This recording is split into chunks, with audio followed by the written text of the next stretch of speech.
In the last class we had discussed about the NMR spectrum and chemical shifts, etc.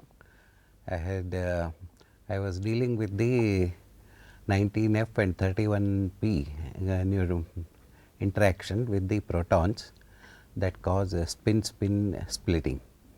So, we were discussing that coupling of protons with chlorine, bromine or iodine is usually not observed, but in case of 14 nitrogen the decoupling is partial. So, 14N to 1H protons give a broad peak. So, in spin decoupling, to remove the coupling of spins, an additional RF field perpendicular to mu 1 is applied, and where mu 1 is the resonance frequency of the nuclei being observed, and mu 2 would be that for the nuclei causing spin-spin splitting. Then the multiplets collapse into a single peak as usual of intensity equal to the total intensity of the multiplet. This increases the sensitivity of the measurement. It is a common practice usually to decouple the protons for observing 13C spectra, because 13C has a very low abundance. Therefore, higher sensitivity is always desirable. Now, this is the last but one slide, that is nuclear Overhauser effect. This effect is observed when the signal of the nucleus is saturated, and that of the other nucleus is not spin coupled, that is 13C. Decoupling usually takes place due to intramolecular dipole-dipole relaxations, and the intensity of the signal will be more than the total intensity of the multiplets that would have shown up if there was no decoupling. This additional gain in intensity is known as the Overhauser effect. This arises because saturation of one nucleus, that is corresponding to one hydrogen, causes a change in the population of the nuclear energy levels of the other nucleus. So, with this much of information, I would like to tell you only an additional information for your reference, that magnetic resonance imaging, which is based on a similar technique, has gained wide popularity in the field of medicine also. Usually proton soft tissues in our human body, they are all rich in hydrogen. So, proton rich tissues of the human body can be imaged using nuclear resonance to complement the X-ray images of the bones. Unlike X-ray, there is no health risk here in magnetic resonance imaging, because the energy involved is low. The image is produced by applying the gradient magnetic field when protons in different locations resonate at different frequencies, and then we combine all these signals to reconstruct an image. So, with this introduction to MRI, I would like to end our discussion on nuclear magnetic resonance, and we will move on to the electrometric techniques. Electrometric techniques in general have certain advantages over other types of chemical analysis. Basically, the electrometric techniques involve the measurement of voltage, current or resistance or some other property which is related to the chemical species. So, the electroanalytical measurements, what sort of advantages they give in the analytical science? First of all, the measurements, we have to understand that they are specific to the oxidation state of the element. That is, the element may be in +1 oxidation state, +2, some are in +3, chromium is +7, like that. Different oxidation states of the elements respond differently to the electrochemical measurements, and the instrumentation is very inexpensive as compared to spectrochemical methods, and you can set up the electrochemical instrumentation in your own laboratory using very simple available components in the market. And then they provide information about the activities of the ions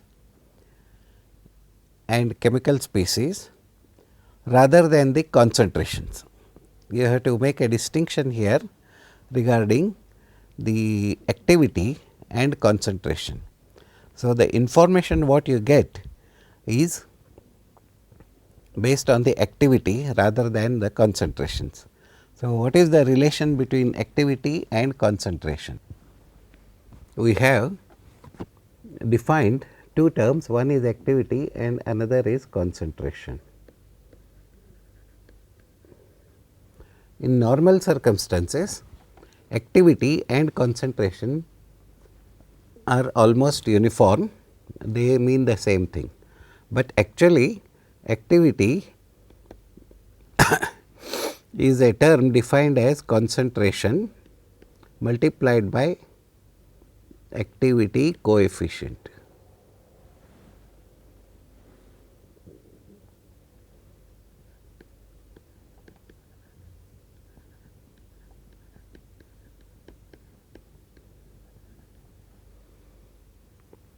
So, when the activity coefficient is 1, then activity would be equal to concentration.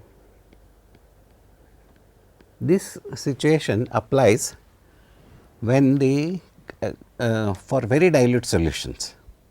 So, when we are talking of activities and concentrations, you have to understand that we are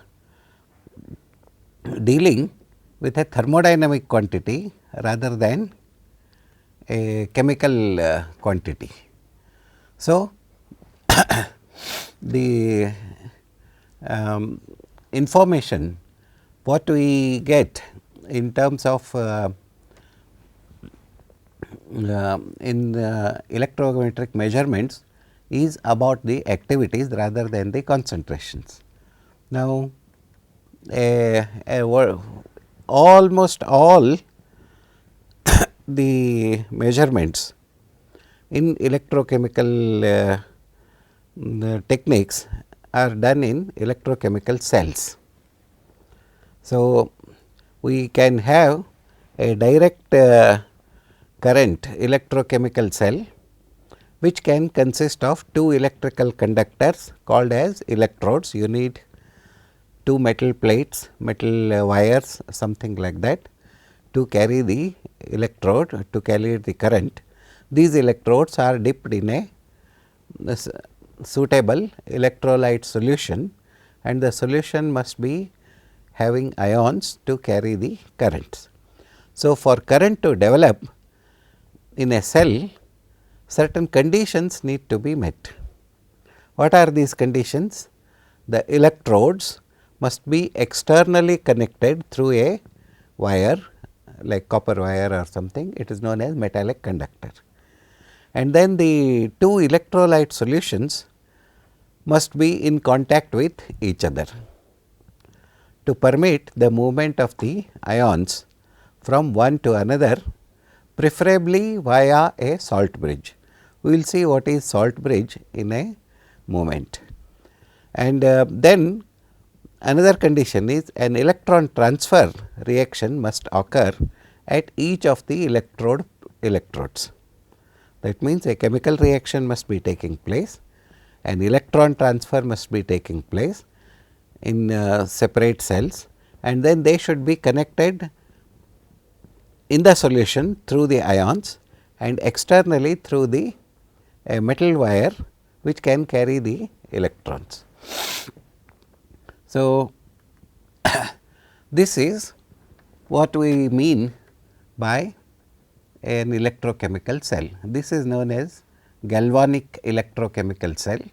Here I have an electrode, this is a copper electrode, and here I have a silver electrode, and this is connected through an external power supply. This is voltmeter, and this beaker contains copper sulphate solution, and this beaker contains silver nitrate solution, and there is a salt bridge, a glass bridge containing saturated potassium chloride solution, and one end is dipping in one beaker, another end is dipping in another beaker.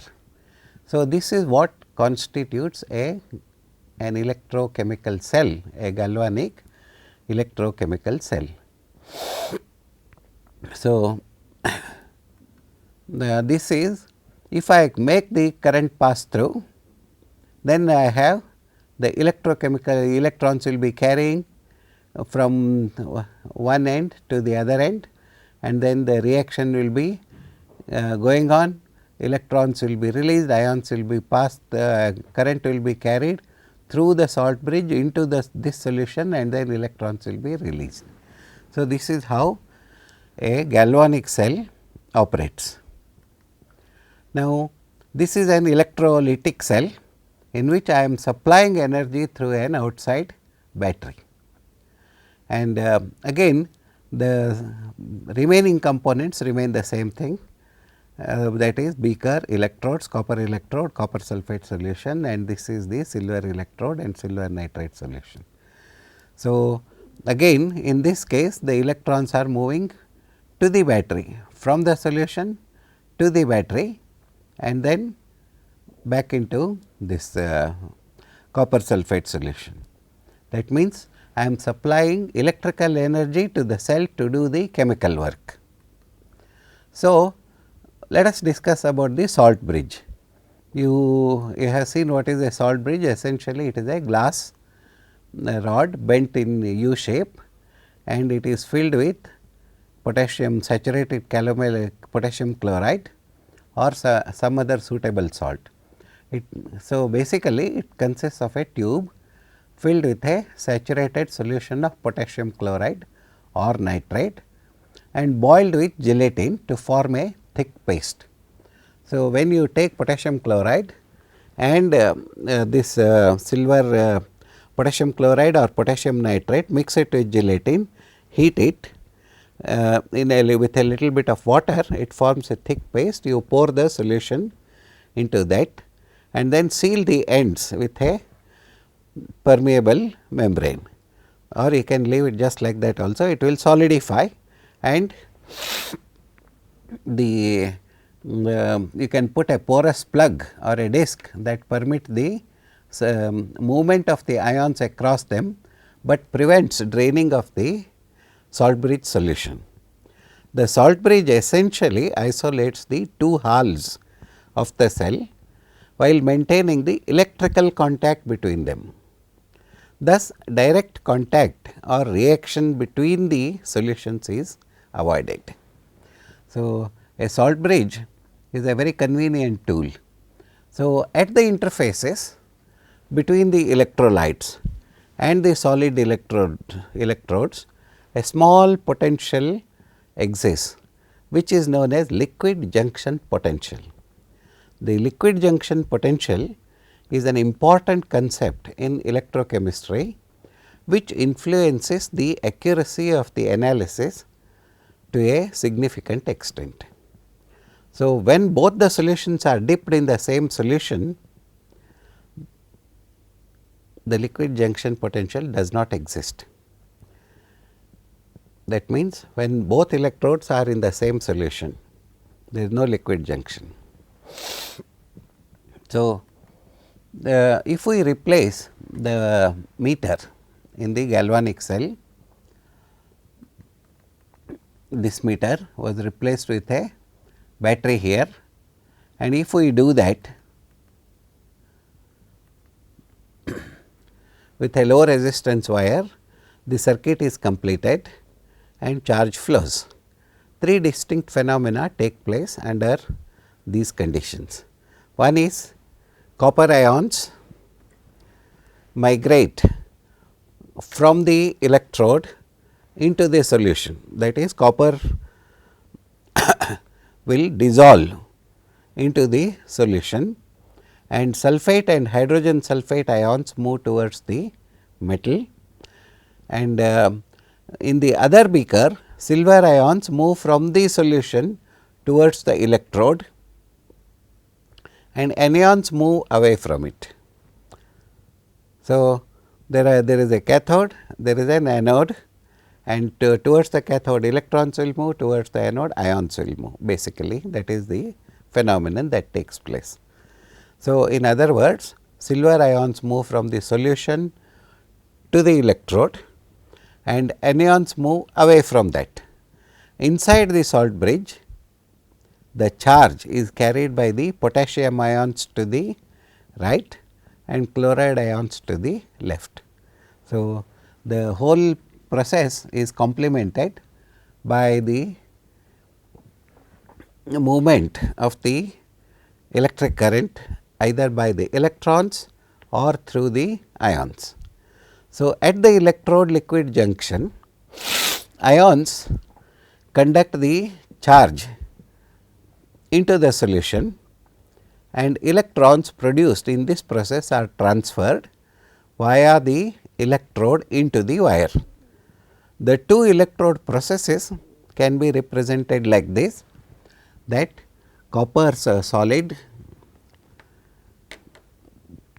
we have a copper solid here and it goes into Cu2 plus ions releasing 2 electrons in the process. This is known as oxidation. Removal of electrons is known as oxidation.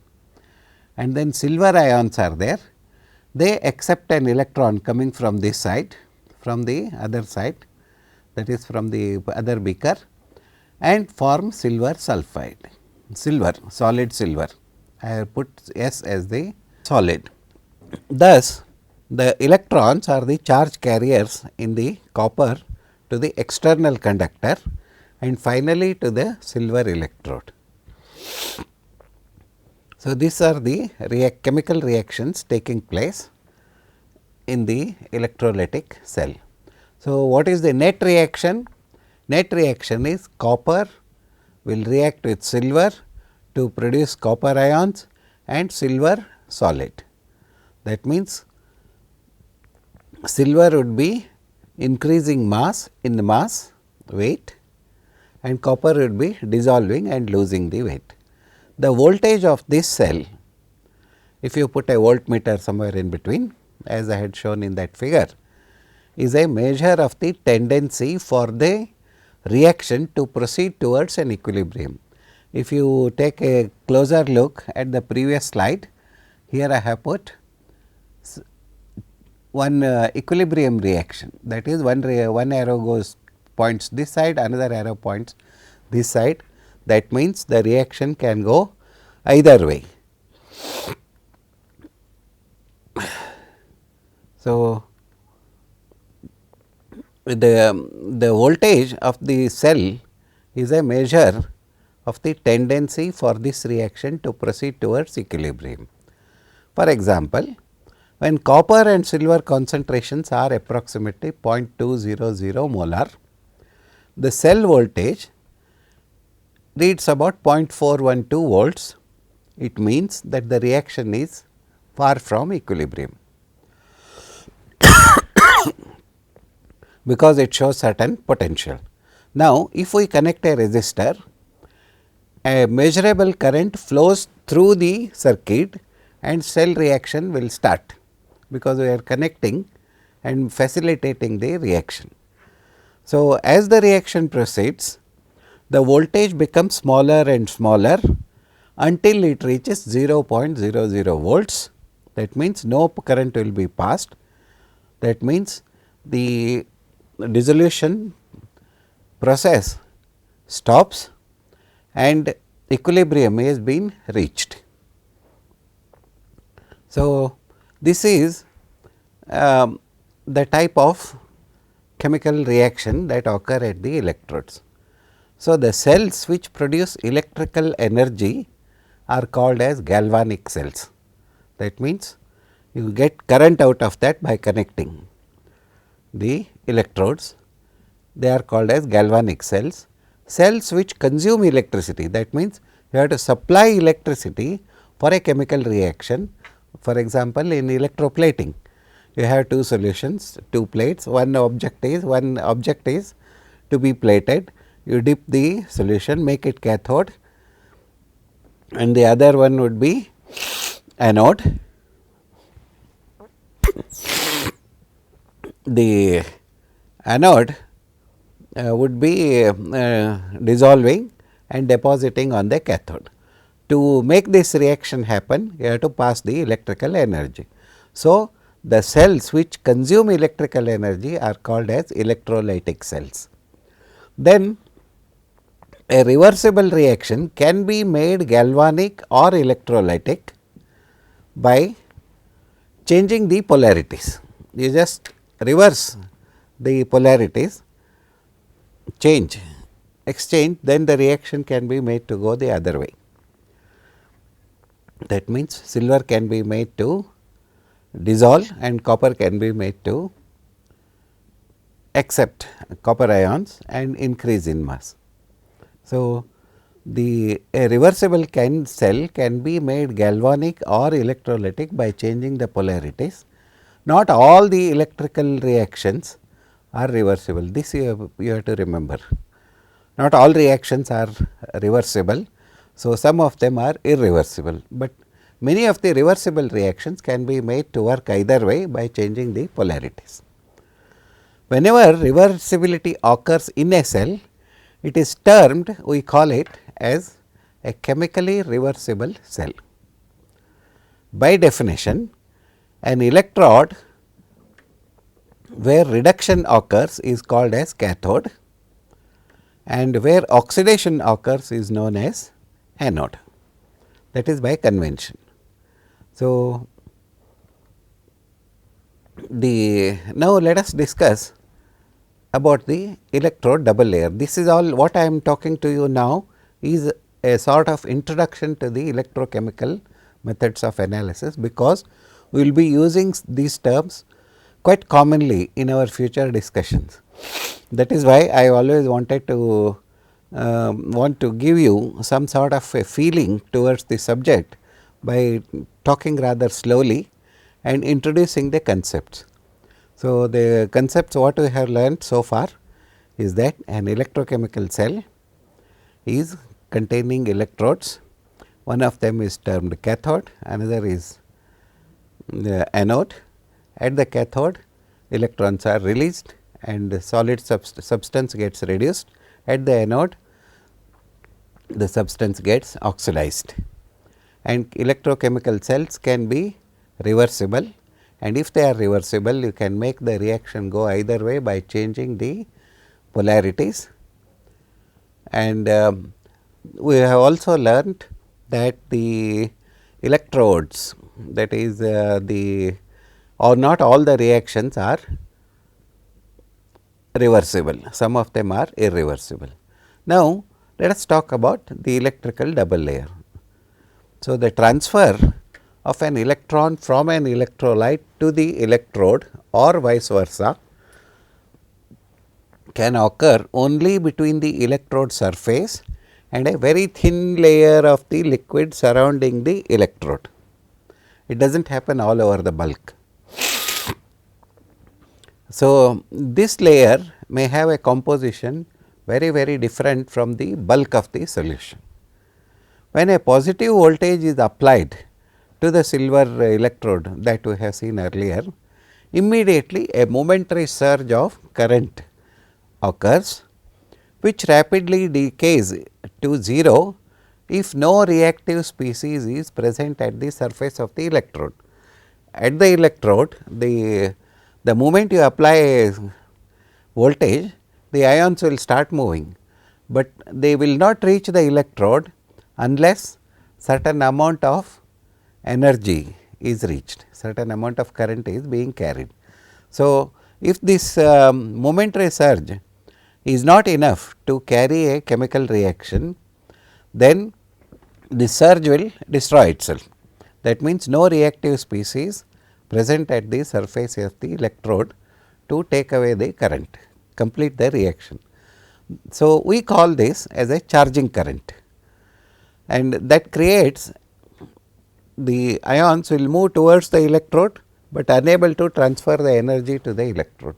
So, around the electrode there will be a charging of the ions, and this creates an excess or deficiency of negative charge at the surface of the two electrodes. Both will happen.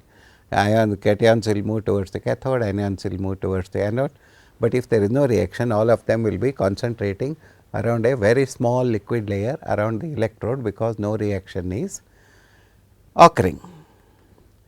However, the layers of the solution immediately adjacent to the electrode acquire a charge of the opposite ion, that is natural to understand.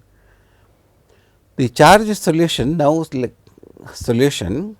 that bulk of the solution consists of two parts: a compact inner layer in which the potential decreases, a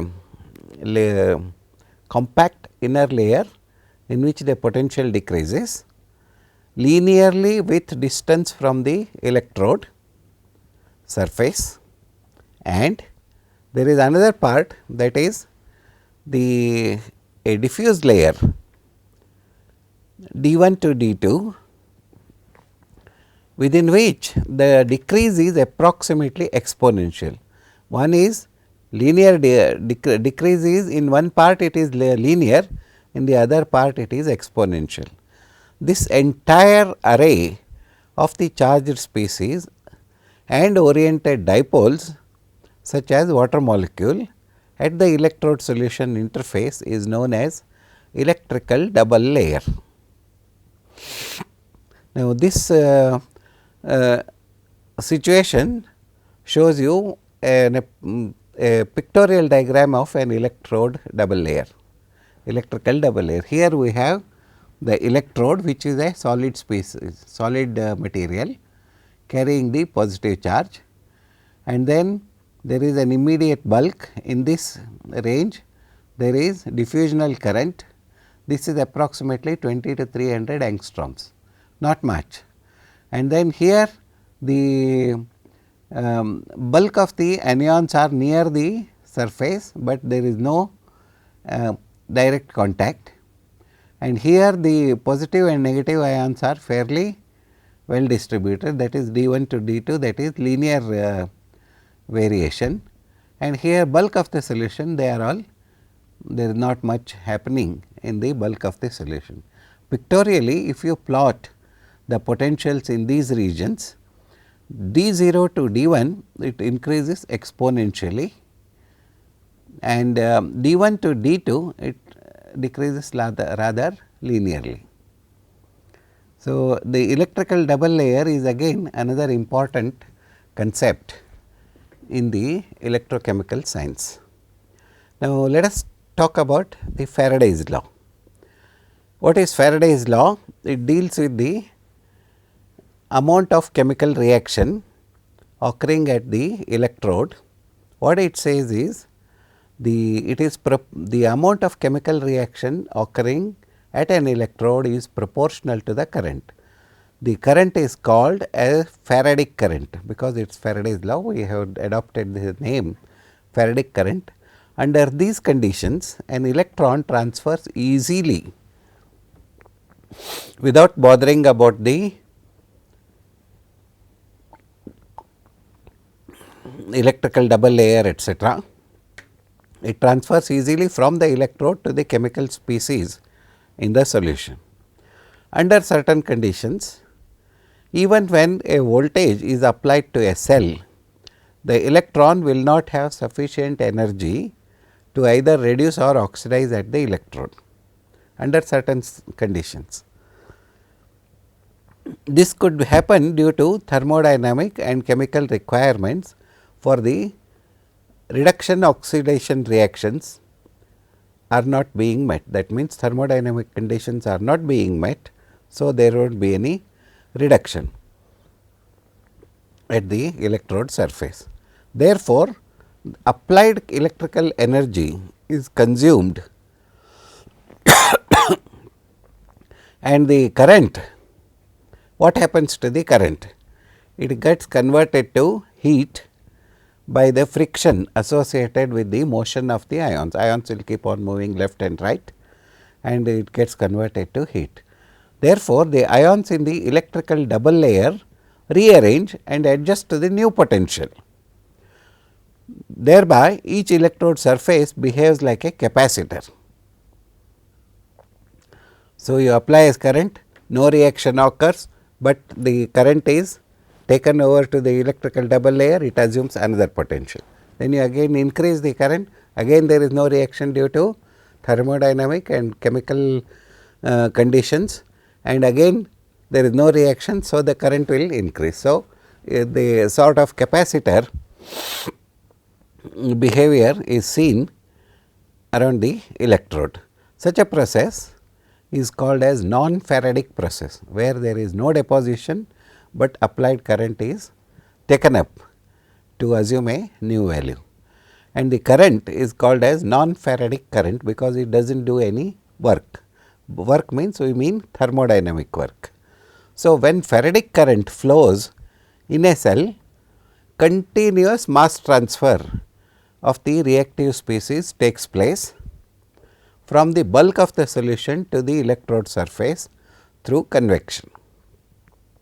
It could be due to migration also, it could be due to diffusion also, but during the Faradic current flow, there is continuous mass transfer from the bulk of the solution to the electrode. That means, it keeps on getting deposited on the cathode.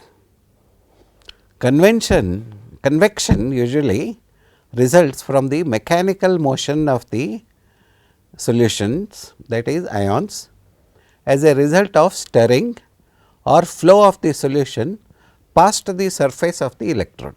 Around the surface of the electrode, migration occurs due to the movement of the ions due to electrostatic attraction. Positive ions will attract negative ions will attract positive ions. So, this kind of migration is known as electrostatic attraction, and like charges repel each other, unlike charges attract each other.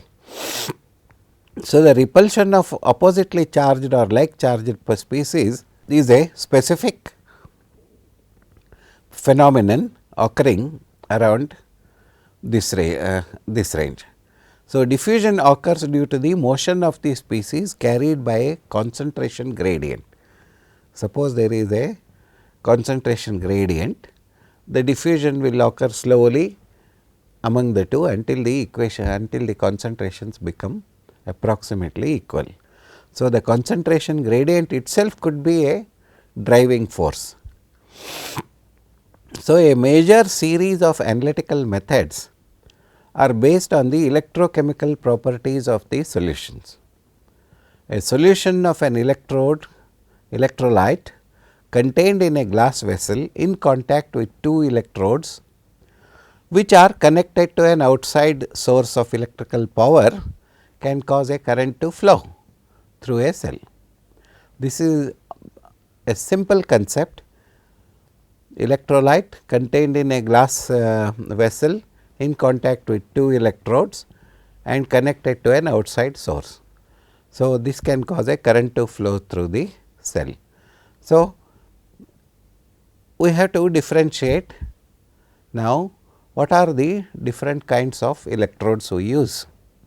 I have explained to you that we have used copper and silver electrodes earlier in my slides. Now, there are different kinds of electrodes, and they are basically of the three types, and they are known as electrode of the first kind, electrode of the second kind, electrode of the third kind.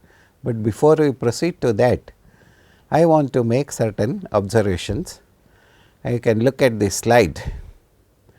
I have written inert electrolyte. This is an electrode, inert electrode. It is used to make electrical contact with the solution. That means, it is just dipped in the solution and no chemical reaction occurs at the inert electrode surface. For example, we can use a noble metal or a graphite as an example. Platinum, gold or silver or a simple carbon electrode also gives good results. Active electrode, we call it another type, that is an electrode made of an element in its uncombined state, which will enter into a chemical equilibrium with ions of the same element in solution. For example, I can have a silver electrode dipped in silver solution, silver nitrate solution, mercury electrode dipped in mercury solutions, and I can have hydrogen ions with platinum electrode. So, these are all active electrodes. That means, it makes an element it is in the uncombined state, but it will enter into a chemical reaction unlike an inert electrolyte. So, there is a gas electrode, it is nothing but a platinum wire dipped in a soil, dipped in a water containing gas bubbling over the electrode. So, you can take a look at this like this, that if I have a platinum wire dipped in a solution and I have hydrogen gas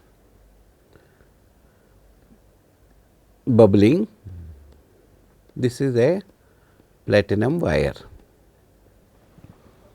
So, this is known as a standard platinum wire electrode.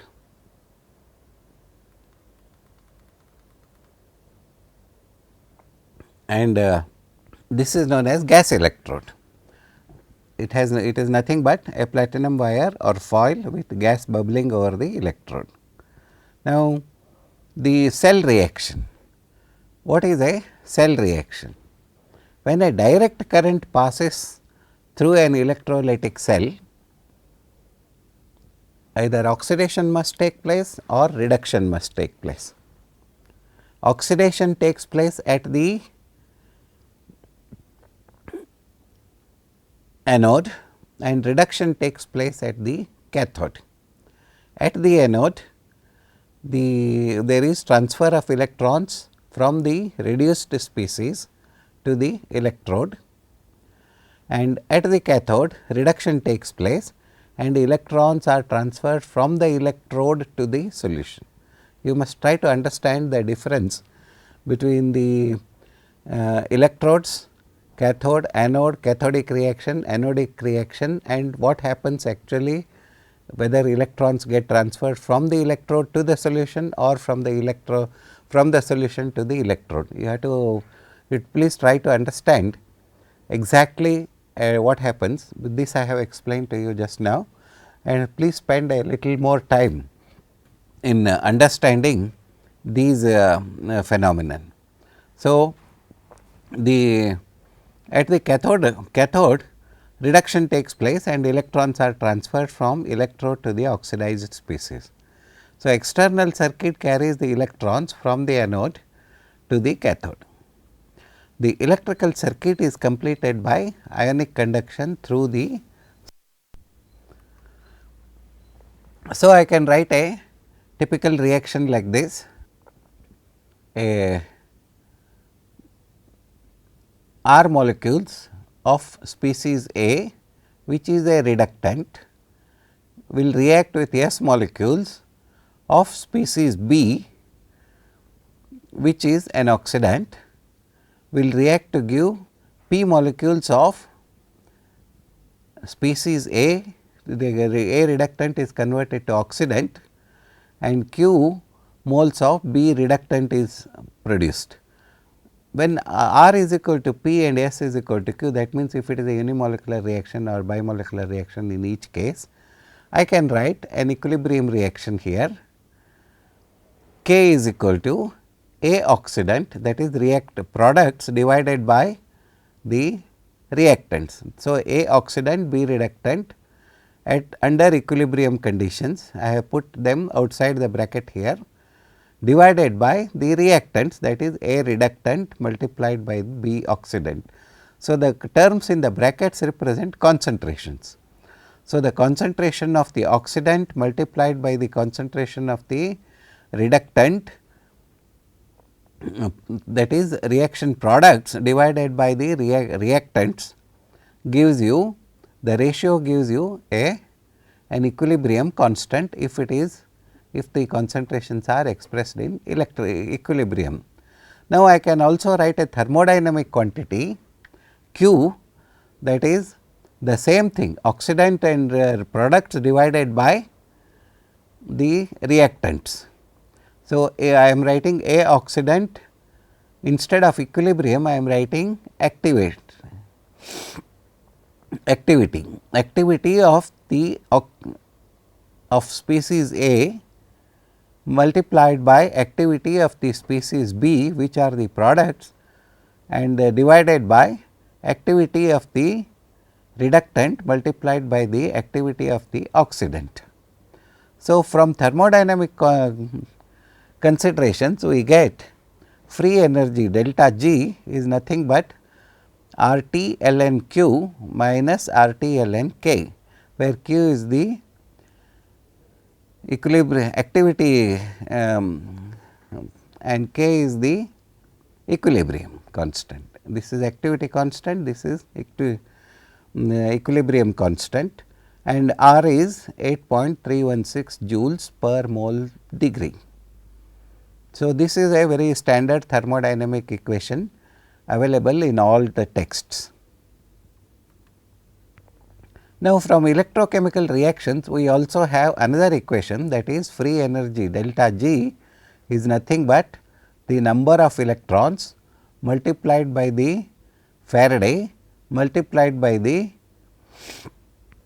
potential E cell. So, here I am writing E cell is equal to potential in volts, F is Faraday's constant, that corresponds to 96,500 coulombs, and N is the number of electrons transferred per 1 mole unit of the reaction. So, if I write E cell in this, E cell is nothing but I transfer this part N and F including the minus sign this side, that is delta G by NF minus, that is also equal to minus RT by NF ln Q plus RT by NF ln K. That is, I have transferred, instead of writing delta G I am putting that value, instead of delta G I am going to put RT ln Q, and minus sign takes care of the change in the signs. So, if I write E cell, that is total voltage is given by RT n by NF ln A oxidant at equilibrium conditions raised to P moles divided by A reductant at equilibrium concentration raised to P minus RT by NF ln A oxidant raised to P of the under activity minus A reductant raised to P activity of this species. And then now what I have done is I have separated the species A oxidant and reductant and species B oxidant and reductant. This is a very standard mathematical operation, any high school student would be able to rearrange this equation as I have written here. So, my similar equation can be written in terms of B, that is minus RT by NF ln B oxidant equilibrium constant under equilibrium conditions raised to Q, B reductant raised to Q under equilibrium, and same thing subtracted by activity terms. So, I have collected all the A terms and B terms in two sets. This I can rewrite as E naught B minus RT by NF ln B reductant under activity condition as activity raised to Q divided by B oxidant activity raised to Q, E naught B minus E naught A. This I am writing this as E naught. this is E naught B minus, and then this is E naught A, first term.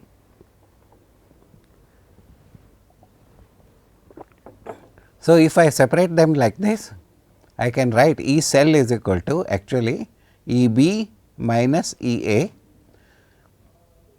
where E A is nothing but E naught A, this term, E naught A minus R T by N F ln A reductant under activity conditions raised to P divided by A oxidant activity term and raised to P. Similarly, I can write E B is equal to E naught B minus R T by N F ln B reductant raised to Q divided by B oxidant raised to Q under activity condition. These equations E A and E B, these are known as Nernst equations. So, what is happening is R moles of A reductant and P moles of A oxidant goes to Ne, or I can write oxidant, reductant going to oxidant, I can write oxidant reacting with electrons to produce a reductant. Similarly, I can write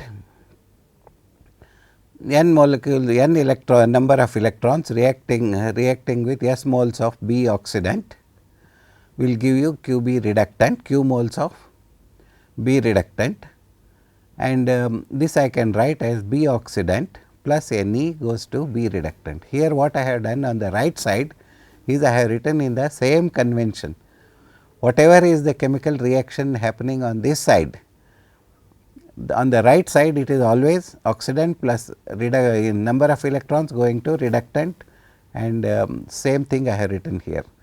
So, for convenience all the half cell reactions are written as reductions. The overall reaction is obtained by subtracting one of these. So, the quantities E naught A and E naught B are called standard potentials for the half reaction, because E naught A, because we are writing everything as oxidant plus electron going to reductant, whether it is the anode or anodic reaction or cathodic reaction. So, the quantities E naught A and E naught B, if we write according to Nernst equation,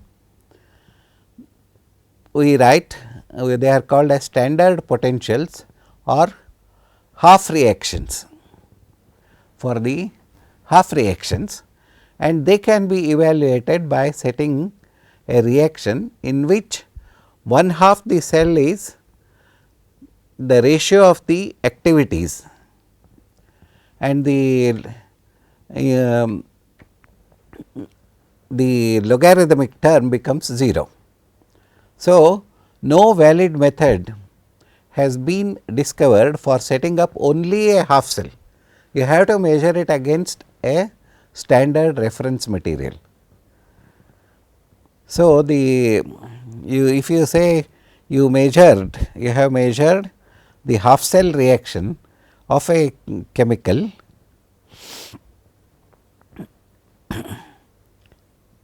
in isolation,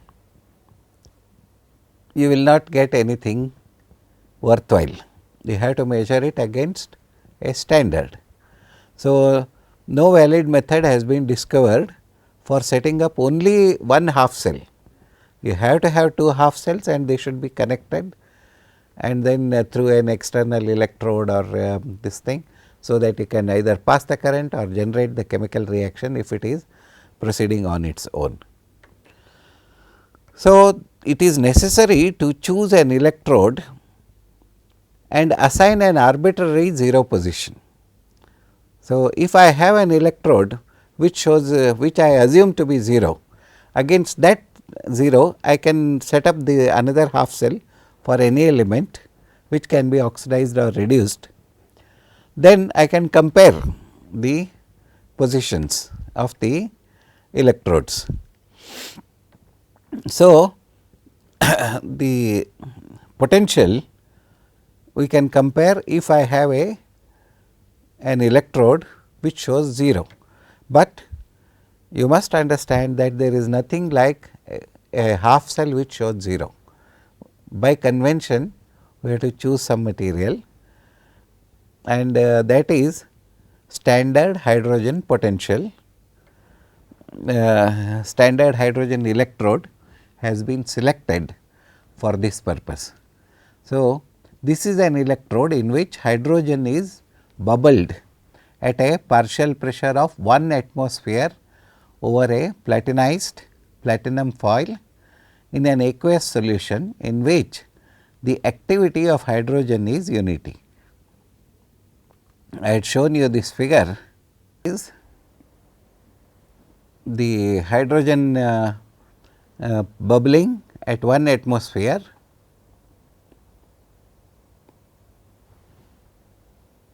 and I have a platinum wire. There is a solution in this. This is 0.1 molar hydrogen chloride. So, the activity of hydrogen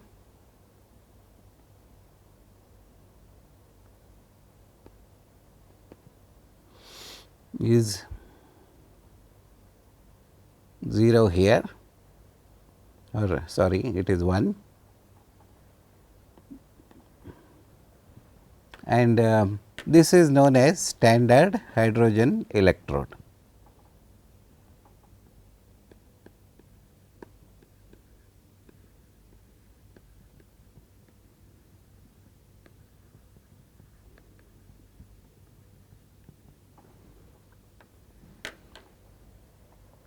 So, if we can measure the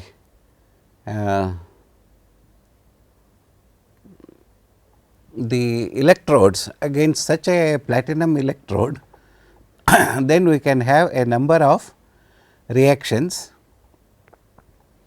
number of values for each element. For example, we can say that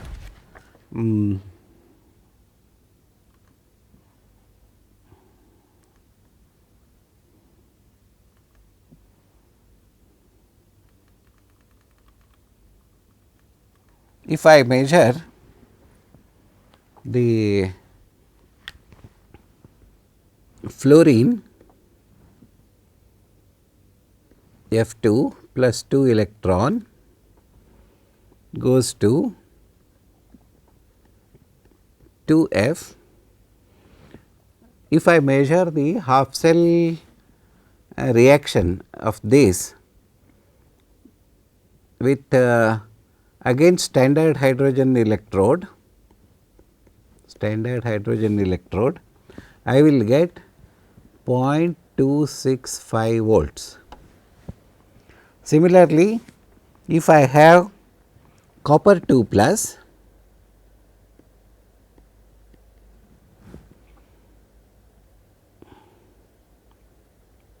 I minus plus electron,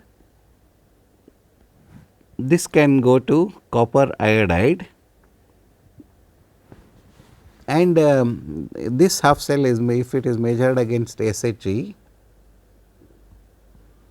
I get a value of 0.86.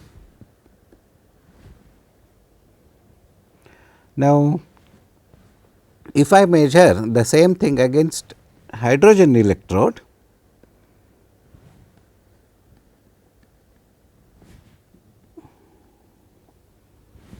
the value what I should get? It should be 0.000 versus standard hydrogen electrode. So, if I can measure uranium 4 plus electron going to uranium 3 plus and versus SHE, I get a value of minus 0.61 volts. That means, it is showing a negative value of 0.61, and HAl2O3, for example, if you will take